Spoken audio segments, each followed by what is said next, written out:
నటి శ్రేయ హిందీ, తమిళ్, తెలుగు ప్రేక్షకులకి శ్రేయ కోసం పరిచయం అవసరం లేదు. 24 ఏళ్ల క్రితం సినీ కెరియర్ మొదలుపెట్టినా ఇప్పటి వరకు అగ్ర హీరోల సరసన అవకాశం అందుకుంటూ సినిమాల్లో నటిస్తూ మనల్ని అలరిస్తుంది. మరి శ్రేయ సినీ కెరియర్ ఎలా మొదలైంది? సినీ కెరియర్లో సక్సెస్ అవ్వడం కోసం ఎవరు హెల్ప్ చేశారు? అగ్ర హీరోయిన్గా ఎదగడానికి ఎంతలా కష్టపడింది? రానా దగ్గుపాటి, నాగార్జున గారితో శ్రేయకున్న సంబంధం ఏంటి? సక్సెస్ హీరోయిన్గా గుర్తింపు అందిన తరువాత కూడా రహస్యంగా శ్రేయ వివాహం చేసుకొని రహస్యంగా బిడ్డను కనడానికి గల అసలు కారణాలేంటి అనే కొన్ని ఇంట్రెస్టింగ్ విషయాల్ని మనం ఇప్పుడు ఈ వీడియో ద్వారా తెలుసుకుందాం. నటి శ్రేయ పూర్తి పేరు శ్రేయ శరణ్ భట్నాగర్. ఈమె 1982 సెప్టెంబర్ 11 హరిద్వార్, ఉత్తరాఖండ్లో జన్మించింది. తండ్రి పుష్పేందర్ శరణ్ భట్నాగర్. ఈయన భారత్ హెవీ ఎలక్ట్రిక్ లిమిటెడ్లో పనిచేసేవారు.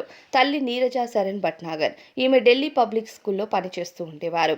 శ్రేయ ఢిల్లీలో లేడీ శ్రీరామ్ కాలేజ్లో చదువుకుంటూ సాహిత్యంలో బ్యాచిలర్ ఆఫ్ ఆర్ట్స్ డిగ్రీని అందుకుంది.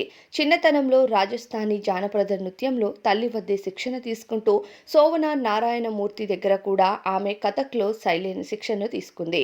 అయితే చిన్నప్పటి నుండి ఒకవైపు చదువుకుంటూనే మరోవైపు డాన్స్ అంటూ, మోడలింగ్ అంటూ అవకాశాల కోసం ఎదురుచూసేది.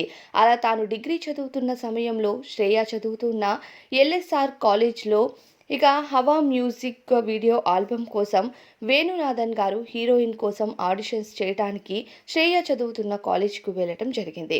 అలా శ్రేయ కూడా ఆడిషన్స్లో పాల్గొనడం, శ్రేయను ఆ ఆల్బమ్కు హీరోయిన్గా సెలెక్ట్ చేయడం జరిగింది. ఆల్బమ్ రిలీజ్ అయింది. శ్రేయకు మంచి గుర్తింపు అందింది. అలా కొన్ని ఆల్బమ్స్లో అవకాశం వస్తుంటే శ్రేయ నటిస్తూనే ఎలా అయినా సినిమాల వైపు ప్రయత్నించాలని, హీరోయిన్ అవ్వాలి అనుకుంది. అలా మన తెలుగులో రామోజీరావు గారు కొత్త హీరోయిన్స్ కోసం వెతుకుతూ ఉండగా ఇష్టం సినిమా ఆడిషన్స్ను పెట్టడం మొదలుపెట్టారు. అది తెలుసుకున్న శ్రేయ ఆడిషన్స్కు రావడం, రామోజీరావు గారికి శ్రేయ బాగా నచ్చడంతో ఇష్టం సినిమాకు గాను హీరోయిన్గా తీసుకున్నారు. అయితే ఈ సినిమా రిలీజ్ అయ్యి శ్రేయకు పెద్ద గుర్తింపు ఏం రాలేదు. ఎందుకంటే ఆ సినిమా యావరేజ్గా ఆడింది. ఇకపోతే ఇష్టం సినిమా టైంలోనే శ్రేయ గారికి షూటింగ్ సెట్స్లో నాగార్జున గారితో కాస్త పరిచయం ఏర్పడడం, ఆ పరిచయం కాస్త స్నేహంగా మారడంతో శ్రేయకు సినిమాల్లో ఎదగడానికి సహాయం చేయడంతో పాటు తాను తీసిన నెక్స్ట్ సినిమా అయిన సంతోషం సినిమాలో హీరోయిన్గా శ్రేయను తీసుకోవడం జరిగింది. సంతోషం సినిమా హిట్ అయిన తరువాత శ్రేయకు మన తెలుగులో మంచి గుర్తింపు లభించింది. హీరోయిన్గా ఆమెకంటూ వరుస అవకాశాలు రావటం మొదలైంది. దీంతో త్రివిక్రమ్ గారు తరుణ్తో తీసిన నువ్వే నువ్వే సినిమాకు శ్రేయను హీరోయిన్గా తీసుకోవటం, ఆ టైంలో శ్రేయకి తరుణ్కి మంచి స్నేహం ఏర్పడడంతో తరువాత తరుణ్ అలానే శ్రేయ పేరుకు మంచి గుర్తింపు రావడంతో వీరిద్దరూ వరుసగా సినిమాల్లో నటించారు. అలా తరుణ్, శ్రేయ, నీ మనసు నాకు తెలుసు, ఎలా చెప్పను, నువ్వే నువ్వే అనే 3 సినిమాల్లో నటించారు. ఆ తరువాత శ్రేయ కెరియర్ ఒక పీక్లోకి వెళ్ళినా సరే తరుణ్ కెరియర్ మాత్రం బాగా డౌన్ అయింది. అప్పటి నుండి తరుణ్కి అవకాశాలు తగ్గాయి. అడపాదడపా సినిమాల్లో అవకాశాలు మాత్రమే వచ్చేవి. కానీ శ్రేయకు మాత్రం హీరోయిన్గా మంచి అవకాశాలు రావడంతో సినీ ఇండస్ట్రీలో దూసుకువెళ్ళింది. అలా టాలీవుడ్లో బాలు, ఛత్రపతి, అర్జున్, నేనున్నాను, చెన్నకేశవరెడ్డి, నా అల్లుడు అంటూ వరుస సినిమాల్లో నటించింది. అలా టాప్ మోస్ట్ సినిమాల్లో నటిస్తూనే కొన్ని సినిమాల్లో సెకండ్ హీరోయిన్ పాత్రల్లో కూడా కనిపించింది. కానీ ఆమె నటించిన ఛత్రపతి సినిమా మాత్రం ఆమెకు మంచి ఆఫర్స్ని తెచ్చిపెట్టింది. సోలో హీరోయిన్గా ఆ సినిమాలో ఆమె నటనకు జనాలు బాగా ఫిదా అయ్యారు. దాంతో మరిన్ని అవకాశాల్ని అందుకుంది. ఎంత సక్సెస్ఫుల్ హీరోయిన్గా ఎదిగినా సరే అక్కినేని నాగార్జున గారితో మాత్రం ఆమె మంచి స్నేహాన్ని అలానే మెయింటైన్ చేస్తూ వచ్చింది. ఇటీవల వచ్చిన మనం సినిమా వరకు కూడా నాగార్జున గారితో నటించే అవకాశాన్ని అందుకుంది శ్రేయ. అయితే శ్రేయ సౌత్ ఇండియాకి వచ్చిన కొత్తలో హైదరాబాద్లో సెటిల్ అవ్వటానికి, ఆమె ఉండటానికి వసతి సౌకర్యాలను కూడా నాగార్జున గారు చూపించడంతో పాటు సినిమాల్లో కూడా కొన్ని సినిమాలకు రికమెండ్ చేయడం కూడా జరిగింది.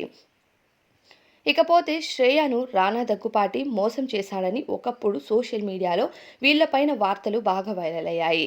దీనికి కారణం గమనం సినిమా టైంలో రానాకు మరియు శ్రేయకు మంచి పరిచయం ఏర్పడటం, ఆ పరిచయం నిదానంగా ప్రేమగా మారడంతో వీళ్ళిద్దరూ 5 ఏళ్ల పాటు సీరియస్ రిలేషన్లో ఉన్నారనే వార్తలు రావటం, దీంతో పాటు వీళ్ళిద్దరూ కలిసి ఒకే అపార్ట్మెంట్లో లివింగ్ రిలేషన్లో ఉండటంతో ఆ వార్తలకు మరింత బలం చేకూరిందని చెప్పొచ్చు. ఇకపోతే వీళ్ళిద్దరూ పార్టీలని, పబ్బులని తిరుగుతున్న విజువల్స్ కూడా చాలా వరకు బయటకు వచ్చాయి. అప్పట్లో వీళ్ళ వీడియోస్, ఫోటోస్ అయితే బాగా వైరల్ అయ్యాయి. కానీ రానా అలానే శ్రేయ పెళ్లి చేసుకుంటారు అనే వార్తలు జోరుగా వినిపించాయి. కానీ ఇండస్ట్రీలో ఎవరు ఎప్పుడు ఎవరిని ప్రేమిస్తారో, ఎవరు ఎప్పుడు ఎవరితో విడిపోతారో, ఎవరి ప్రేమ పెళ్లి వరకు వెళ్తుందో అన్నది ఎవ్వరూ ఊహించలేరు. కాబట్టి శ్రేయ శరణ్తో డేట్ చేస్తూనే రానా దగ్గుపాటి మరోవైపు బిపాసా బసుతో కూడా సాన్నిహిత్యంగా ఉండటంతో ఈ విషయం తెలుసుకున్న శ్రేయ కొద్ది రోజులకు డిప్రెషన్ వెళ్లడం, రానాకు బ్రేకప్ చెప్పడం కూడా జరిగింది. కానీ శ్రేయ మాత్రం తన సినీ కెరియర్ని ఎక్కడా పాడు చేసుకోలేదని చెప్పాలి. తరువాత హీరో సిద్ధార్థ్తో కలిసి మిడ్ నైట్ చిల్డ్రన్ సినిమాలో నటిస్తూ సిద్ధార్థతో కూడా ఒక ఏడాది పాటు సాన్నిహిత్యంగా ఉండటం, వీరిద్దరూ డేట్ చేశారనే వార్తలు బయటకు వచ్చినా శ్రేయ వీటన్నిటిని పట్టించుకోకుండా సినిమాల అవకాశాలతో దూసుకువెళ్ళింది. 2001లో సినీ కెరియర్ను మొదలుపెట్టింది శ్రేయ. కానీ 2024 వరకు కూడా ఏదో సినిమాలో కనిపిస్తూ నటిగా అలరించేందుకు ప్రయత్నం చేస్తుంది. కానీ శ్రేయ మాత్రం గ్లామరస్ ఫొటోస్తో సోషల్ మీడియాలో చాలా యాక్టివ్గా ఉంటుంది. అలానే అనేక ఈవెంట్స్కి కూడా హాజరవుతూ అక్కడ కూడా ఆమె హాట్ లుక్స్తో జనాల్ని పిచ్చెక్కిస్తూ ఉంటుంది. ఇప్పటికీ సోషల్ మీడియాలో ఒక మనిషి చేసిన తప్పు కోసం మాత్రమే చూపించడం గొప్పగా మారింది. అదే మనిషి చేసిన మంచిని మాత్రం పొగుడుతూ చూపిస్తే ఏ ఒక్కరూ పట్టించుకోరు.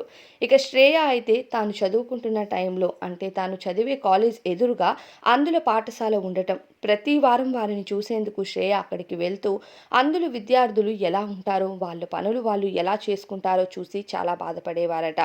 అందుచేత ఆమె సినీ కెరియర్లో సక్సెస్ అయిన తరువాత, అంటే 2011లో ఆమె ప్రత్యేకంగా దృష్టిలోపం ఉన్నవారికి ఉపాధి స్పాను ప్రారంభించారు.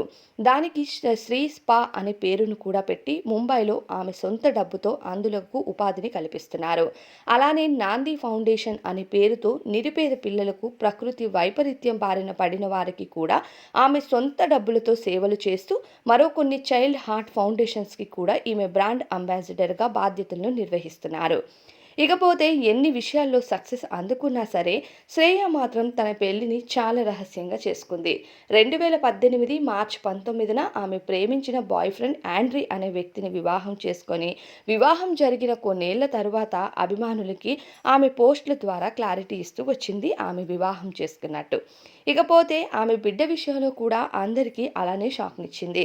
2021 అక్టోబర్ 12న ఆమె వివాహం చేసుకున్న 3 ఏళ్ల తరువాత ఆమెకు ప్రేమగా పుట్టిన బిడ్డ అంటూ జనవరి 10, 2021న కూతురు ఫొటోస్ని కూడా షేర్ చేస్తూ అందరికీ షాక్నిచ్చింది. కానీ కూతురుతో మాత్రం ఆమె చాలా మంచి సమయాన్ని గడుపుతూ ఉంటుంది. ఎలా ఆడుకుంటుందో ప్రతి వీడియోస్ని కూడా సోషల్ మీడియాలో షేర్ చేస్తూ, పబ్లిక్ ప్లేస్ అని కూడా తాను ఒక టాప్ హీరోయిన్గా కాకుండా ఒక అమ్మగా ఎంత మంచిగా ఉంటుందో చాలా వీడియోస్లో షేర్ చేస్తూ అభిమానులకి షేర్ చేస్తూ సోషల్ మీడియాలో యాక్టివ్గా ఉంటుంది. అలానే కూతురికి రాధా అనే పేరును కూడా పెట్టుకుంది. సినీ కెరియర్ అంటే ఒక సముద్రం లాంటిది. అందులో ఈత వచ్చిన వాళ్ళు మాత్రమే ఒడ్డుకు చేరుతారని రూలేమీ లేదు. ప్రతి ఒక్కరూ ఒడ్డుకు చేరాలనే ప్రయత్నం చేస్తూ ఉంటారు. అలా శ్రేయ మాత్రం సినిమాల్లో ఒడిదుడుకుల్ని ఎదుర్కొని ప్రతి విషయాన్ని కూడా తట్టుకొని సినిమాల్లో సక్సెస్ అవ్వటం కోసం సినీ కెరియర్లో తనకంటూ వచ్చిన అవకాశాలని అందిపుచ్చుకోవడానికి చాలానే కష్టపడ్డారు. కానీ ఇప్పటికీ సినిమాల్లో నటిస్తూ మనల్ని అలరిస్తున్నారు. శ్రేయ నటనకు గాను 2 నంది అవార్డులతో పాటు ఒక సైమా అవార్డు, 7 ఉత్తమ నటి అవార్డులను కూడా అందుకుంది. ఇక మరి శ్రేయ నటించిన సినిమాల్లో మీ ఫేవరెట్ సినిమా ఏంటి అనేది కామెంట్స్లో చెప్పండి. అలానే ఆమె జీవిత విశేషాలు విన్నాక మీకేమనిపించిందో మీ విలువైన అభిప్రాయాన్ని తెలియచేయండి. ఈ వీడియో నచ్చితే వీడియోకి లైక్ చేసి మరిన్ని interesting videos, celebrities updates, real fact stories కోసం మన ఛానల్కి సబ్స్క్రైబ్ చేసుకోండి.